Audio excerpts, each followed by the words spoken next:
Welcome to example 6. We have a sports car who's at rest on an entrance of a ramp, and the driver sees a break in the traffic and floors the car's accelerator and speeds up at a constant acceleration. It moves in a straight line, and we're asked to find how far the car has traveled after it's reached a speed of 30 meters per second. Let's draw a picture for this scenario. So there's our car at the beginning and then at a later point in time, and we'll assume to the right is along the positive x-axis. To make our life easier, we'll assume that the initial position of the car is 0, and we're asked to find out what is the final position. We know the final velocity at this position is 30 meters per second. And since the sports car is sitting at rest initially, the initial velocity times 0 is 0 meters per second. We're told that it is accelerating at a constant rate in the forward direction because it's speeding up, and its acceleration is 4.9 meters per second squared. So that's about all the information we know and what we're looking for. We don't know, for example, the time that it takes to get to this position. So we could write it down if you want. You can write just t equals question mark, but we're not asked actually for that. Anyway, all of this is what I call the given. And actually kind of the find. We're trying to find what x equals here.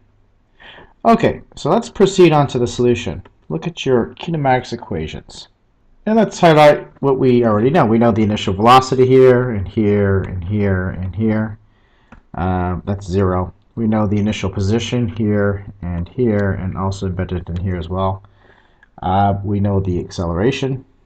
We know the final velocity. So we also know this final velocity and the acceleration.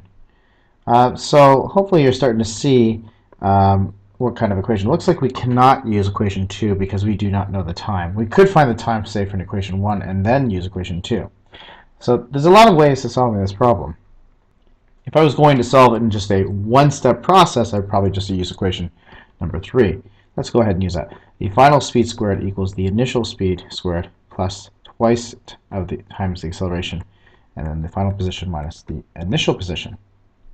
And let's go ahead and substitute in. Our final velocity is 30 meters per second, quantity squared.